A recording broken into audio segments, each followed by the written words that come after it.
aquele que é.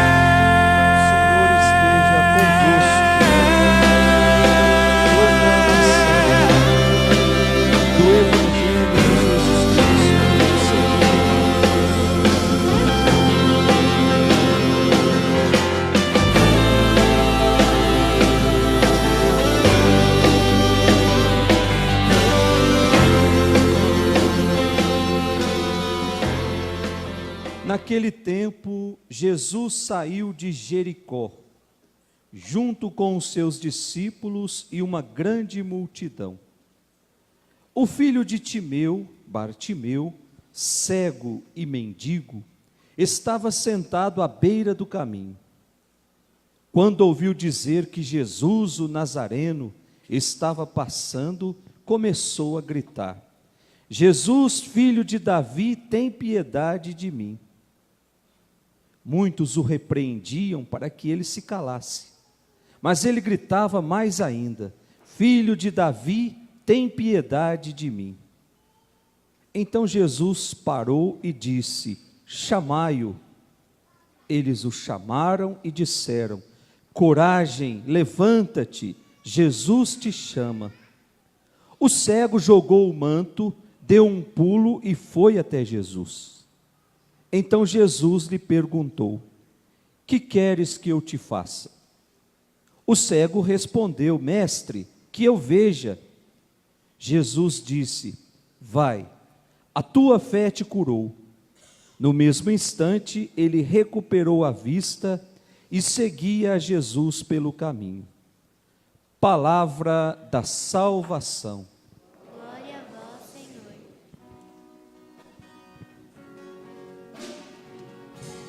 Maravilhas fez conosco o Senhor, exultemos de alegria, de alegria. Maravilhas fez conosco o Senhor, exultemos de alegria, de alegria. Podemos sentar. Caríssimos irmãos, nós estamos meditando as leituras do domingo de número 30. Não é esse o título do nosso jornalzinho? 30º domingo do tempo comum. É do conhecimento nosso, mas a gente sempre lembra que ao longo de todo o ano, a igreja nos apresenta 34 domingos com esse título, Domingo do Tempo Comum. A cor que representa o tempo comum é a cor verde. Por isso o padre se veste de verde, as cores que predominam na liturgia é o verde. Passado esse tempo, no último domingo do mês de novembro, nós vamos encerrar esse tempo comum e vamos começar um novo tempo na nossa igreja. Aí a cor já não é mais o verde, a cor é o roxo, é o tempo do advento, é o tempo em que a igreja nos convida a preparar o nosso coração para a chegada de Jesus, a preparar o nosso coração para o grande encontro nosso com Jesus na noite do Natal, quando Deus vai nos dar de presente o seu próprio Filho. E aí nós somos convidados a viver bem esse tempo, passado o tempo do Natal, a viver bem o tempo, ou melhor, passado o tempo do Advento, a viver bem o tempo do Natal. E nesse final de semana, as leituras, as 3 leituras que nós ouvimos, nos apresenta um Deus preocupado com o homem. E ao mesmo tempo, esse Deus aponta para o homem caminhos para que ele possa alcançar a verdadeira felicidade, para que ele possa alcançar a vida eterna. Vamos olhar as leituras que nós acabamos de ler. Primeira leitura, profeta Jeremias. Segunda leitura, a carta aos Hebreus. A primeira leitura, profeta Jeremias, mais ou menos ano 626 antes de Cristo. E o profeta Jeremias, ele exerce o seu ministério profético antes e depois da destruição de Jerusalém. Portanto, ele exerce o seu ministério profético em duas épocas diferentes. Antes, quem governava o povo era o rei Josias, que era um rei muito preocupado com a questão religiosa. Tanto é que, se nós formos estudarmos a história de Israel, nós vamos ver que o rei Josias, ele fez uma reforma religiosa muito grande em Jerusalém. E fez essa reforma com o intuito de mandar para fora de Jerusalém o culto a outros deuses e ali permanecer somente o culto ao Deus único, ao Deus verdadeiro, que eles chamavam de Javé. Tem tradução que chama de Jeová. Então o intuito do rei Josias em fazer essa reforma era que somente um Deus ficasse em Israel, os outros deuses fossem embora. E nesse período, o profeta Jeremias convida o povo à conversão, convida o povo a uma verdadeira felicidade, porque estavam na presença de um único Deus. Só que o rei Josias morre, e acaba que, com sua morte, lá no ano 605, no seu lugar se coloca um outro rei chamado Joaquim, que era totalmente diferente do rei Josias. E nesse período, o profeta Jeremias sofre muito, devido às injustiças causadas pelo próprio rei Joaquim. E o rei Joaquim começa a fazer alianças políticas com outros povos, no intuito de defender o seu território. E aí o profeta Jeremias vem dizer: aliança nós devemos fazer com Deus. Nós devemos colocar a nossa força e a nossa segurança em Deus. Alianças políticas quer dizer, eu não estou confiando totalmente em Deus. E aos poucos, o profeta vai se convencendo de que Judá ultrapassou todas as medidas. Se não confiam mais em Deus, então se preparem, porque uma desgraça vai cair sobre essa terra. Dizia o profeta 605 anos antes de Cristo. E de fato acontece. No ano 597, o rei Nabucodonosor invade Jerusalém e manda para o exílio na Babilônia mais da metade dos habitantes de Jerusalém. E aí, no lugar do rei Joaquim, os babilônios colocam para governar o rei Sedecias. E o rei Sedecias começa bem o seu governo, mas logo começa a fazer aliança com o Egito, começa a fazer aliança com aqueles povos que não cultuavam o Deus único, o Deus verdadeiro. E aí os babilônios percebem que Sedecias está fazendo alianças e eles vêm para invadir de novo Jerusalém. Só que acontece algo estranho. Os egípcios saem em defesa e os babilônios acabam indo embora. Portanto, o povo começa a viver uma euforia. Está vendo só? O profeta falou coisa errada, dizendo para nós não fazermos aliança com determinados povos, mas foram esses povos que nos salvaram dos babilônios. E aí o profeta Jeremias, ao invés de ficar quieto, ele volta até Jerusalém e começa a dizer: olha, outra grande desgraça está para cair sobre Jerusalém. Agora vocês imaginem, o povo vivendo uma euforia, porque escolheu o candidato que sempre queriam, e agora o profeta dizendo que vai cair uma desgraça. O que é que o povo vai fazer com o profeta? Primeiro vai prender o profeta, vai acusar o profeta de estar sendo um mentiroso, acusa o profeta de ser um traidor, ele é preso e quase morre na prisão. E aí o que o profeta profetiza acontece. 586, Jerusalém é totalmente destruída. E aí temos o texto de hoje, que é o capítulo 31, o versículo de 7 até o 9, que começa com um convite à alegria, que começa com um convite ao louvor, porque Deus vai reunir o seu povo novamente. Portanto, o texto nos apresenta um Deus preocupado com a vida do seu povo. Um Deus preocupado com a felicidade do seu povo. Mesmo nos momentos de dor, mesmo nos momentos de desespero, Deus está lá conduzindo o seu povo pela mão, com amor, mas sobretudo com um amor de Pai. Meus irmãos, nós temos uma grande dificuldade em reconhecer isso. Nós temos uma grande dificuldade em olhar para Deus como Pai. Muitas vezes nós olhamos a nossa situação ou olhamos o mundo em que nós estamos vivendo com os óculos do pessimismo. A gente vai perdendo a esperança, vai perdendo a fé ao longo da nossa caminhada. Nós vamos nos afastando do amor de Deus que é Pai, sem saber que Ele sempre está ali nos esperando. Sem saber que nos momentos de alegria Ele está ali do nosso lado, nos momentos de dor Ele está ali do nosso lado. Portanto, nós não temos o direito de olhar esse mundo com os óculos do pessimismo, com os óculos do medo, da falta de fé. A palavra de Deus hoje vem nos garantir que Deus caminha conosco, que Deus anda conosco pela nossa história, que Deus nos conduz ao encontro da verdadeira vida. Por isso, nós precisamos tomar posse dessa certeza.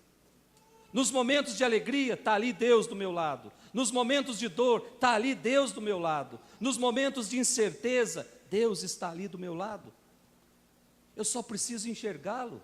Eu só preciso tirar, muitas vezes, essa cortina de fumaça que o mundo foi construindo na minha relação com Deus, relativizando tudo, achando que eu posso ser tudo sem Deus, achando que eu posso caminhar nesse mundo sem a presença de Deus.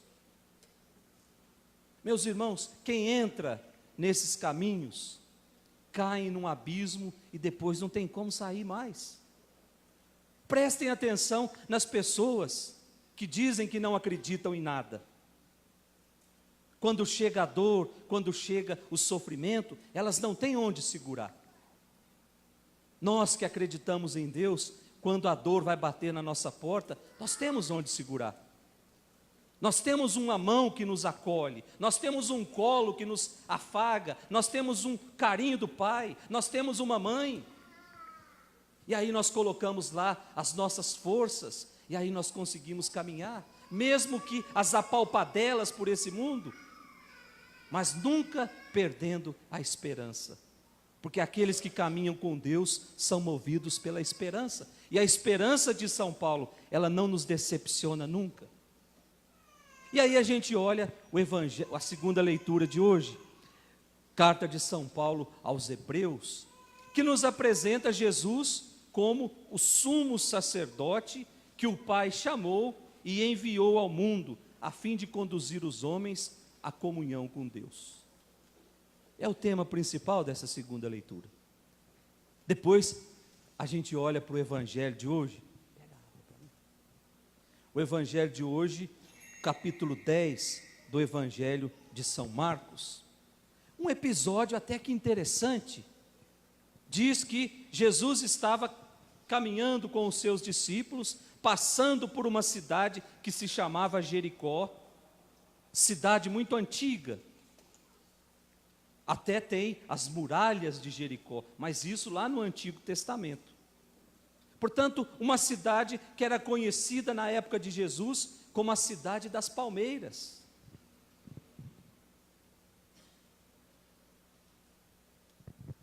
E era uma das mais belas cidades às margens do Rio Jordão. Quem já foi à Terra Santa, certamente já visitou a cidade de Jericó, que fica mais ou menos 30 quilômetros de Jerusalém. Mas essa cidade também era muito conhecida, porque o rei Herodes havia construído lá nessa cidade um palácio muito luxuoso para ser a sua residência de inverno. Portanto, era uma cidade que era muito conhecida desde o Antigo Testamento. E aí essa cena se passa exatamente nessa cidade. Estava lá Jesus caminhando com os seus discípulos, e estava lá um cego. Alguém lembra o nome do cego?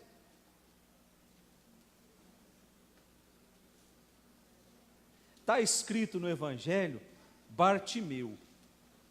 Só que Bartimeu não é nome próprio. A palavra Bartimeu significa filho de Timeu.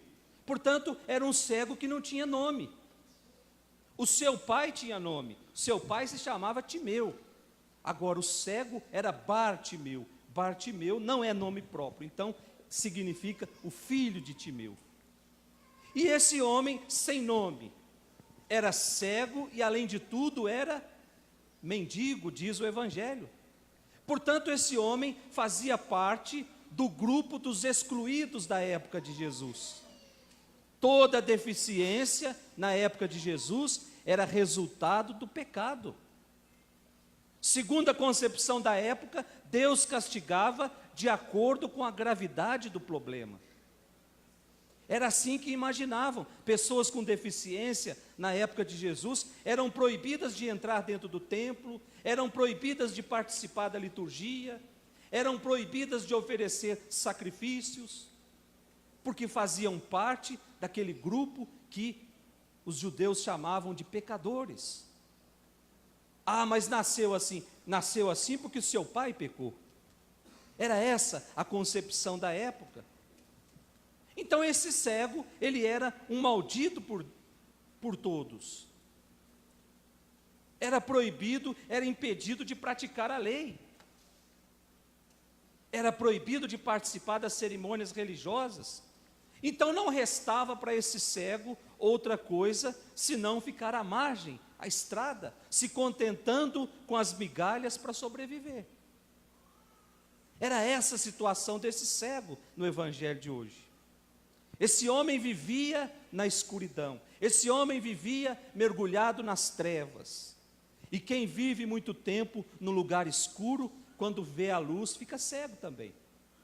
Portanto, Jesus, sendo a luz, que estava passando por aquele caminho, ele não percebe, ele apenas pergunta: o que é que está acontecendo aí? E aí alguém vai dizer para ele: é Jesus, o Nazareno, que está passando? Portanto, aquele dia foi um dia diferente na vida daquele cego. Havia uma movimentação diferente, fora do habitual. E ao perguntar o que estava acontecendo, e alguém dizer para ele que era Jesus, o Nazareno, então ele não se viu obrigado a mais nada. Ele não se viu mais obrigado a ficar à margem. Ao ouvir que era Jesus, certamente o seu coração se encheu de alegria. Naquele momento, Jesus era a grande oportunidade para que ele pudesse sair daquela situação. E o seu ato de fé se transforma em oração. Jesus, filho de Davi, tem piedade de mim. E aí as pessoas que estavam junto com Jesus pedem para que ele fique quieto. Ou seja, estão tentando impedir aquele homem de ir ao encontro de Jesus. Ah, meus irmãos, quantas vezes nós somos esse povo que está junto com Jesus? Quantas vezes a nossa vida é um empecilho para que o outro chegue até Jesus? Quantas vezes nós participamos das cerimônias, participamos das missas, batemos palma, às vezes até choramos, mas quando a gente sai daqui, a gente pega a nossa máscara verdadeira ali na porta. E a gente continua do mesmo jeito. E a nossa vida começa a ser uma pedra para que o outro entre na igreja ou para que o outro veja Jesus. Como é que eu vou na igreja se eu vejo que a minha vizinha vai todo domingo e não para de falar mal dos outros? Como é que eu vou na igreja se eu vejo que o meu patrão está lá indo na igreja todo domingo, mas continua com as mesmas tramóias de sempre? Sendo injusto no pagamento dos funcionários? Como é que eu vou à igreja se eu vejo o meu pai e a minha mãe todo dia lá, mas me tratam como se eu fosse um cachorro? Ou vice-versa. Filhos que vêm para a igreja e chegam em casa, tratam os pais com indiferença. Quantas vezes nós somos esse empecilho para que o outro encontre Jesus. Mas Jesus chama esse homem. Coragem, Jesus te chama, diz o Evangelho. E imediatamente aquele cego, diz o Evangelho, dá um pulo e joga o seu cobertor para um lado e vai ao encontro de Jesus. Ou seja, joga fora tudo aquilo que ele tinha, o único cobertor. Porque ele sabia que em Jesus ele poderia encontrar muito mais. Meus irmãos, que possamos ter essa ousadia desse cego ao longo dessa semana. Que possamos jogar fora aquilo que nós nos apegamos e que nos impedem de dar esse grande pulo e ir ao encontro de Jesus.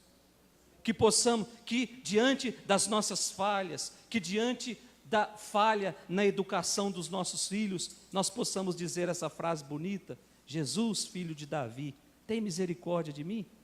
Tem misericórdia da minha família? Que diante da minha preguiça com as coisas de Deus, que eu possa toda manhã dizer: Jesus, filho de Davi, tem misericórdia de mim. Que o Espírito Santo, essa luz que vem do alto, nos explique todas essas palavras. Em nome do Pai, do Filho e do Espírito Santo. Quando teu olhar me envolve, quando estou bem junto a ti, e tuas asas me escondem, e não há como fugir.